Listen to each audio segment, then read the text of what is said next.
पेनमध्ये खुशबू ठाकरे प्रकरणी आमरण उपोषण, 1.5 वर्षानंतर FIR दाखल.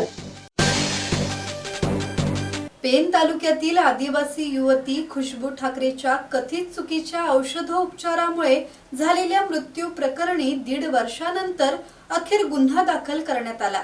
या प्रकरणात कारवाईच्या मागणीसाठी कुटुंबीय, सामाजिक कार्यकर्ते आणि ग्रामस्थांनी पेन उपविभागीय अधिकारी कार्यालयासमोर आमरण उपोषण सुरू केले आहे. प्रशासनासोबत झालेल्या चर्चेनंतर FIR ची प्रत आंदोलकांना देण्यात आल्याने उपोषण तात्पुरते मागे घेण्यात आले. मात्र आंदोलकांनी केवळ FIR दाखल करून प्रकरण संपणार नसल्याचे स्पष्ट केले. कुसुम योजनेच्या नियोजनाशी संबंधित अधिकारी खुशबूला औषधे देणारे तसेच आदिवासी विकास प्रकल्पात तिची व्यवस्था करणाऱ्या सर्व संबंधितांची सखोल चौकशी करून दोषींवर कठोर कारवाई करण्याची मागणी त्यांनी केली. ग्राम संवर्धन सामाजिक संस्थेच्या कार्यकर्त्यांनी या आंदोलनात पुढाकार घेतला असून तांबडी गावातील ग्रामस्थही साक्षीदार म्हणून सहकार्य करण्यास तयार असल्याचे सांगण्यात आले. आंदोलकांनी हा लढा संपूर्ण आदिवासी समाजाला न्याय मिळवून देण्यासाठी असल्याचे ठामपणे नमूद केले.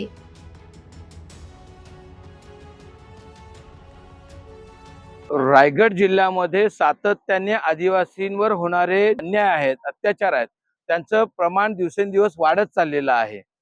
वेगवेगळ्या पद्धतीचे ह्या समाजावर आघात होत आहेत, ज्याच्यामध्ये अगदी प्रशासकीय यंत्रणेकडून होणारा हलगर्जीपणा, ज्यामध्ये आज आम्ही खुशबू ठाकरे ह्या विद्यार्थिनीचा चुकीच्या औषधं दिल्यामुळे मृत्यू झाला होता आणि त्याचे मागील 1.5 वर्षापासून आम्ही सातत्याने पाठपुरावा करत आहोत की म्हणतो आहोत आम्ही की त्या मुलीचा मृत्यू हा नैसर्गिक नाही आहे.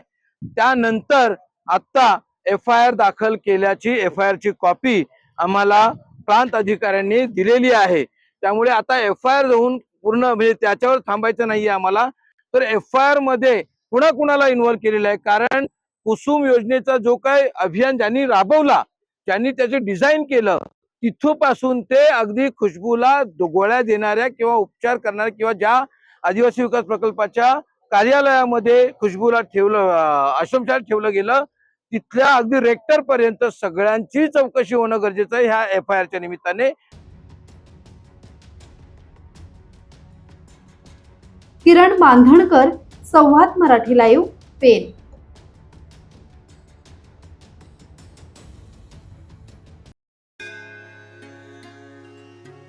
श्री गणपती संस्थान महड, तालुका खालापूर, जिल्हा रायगड.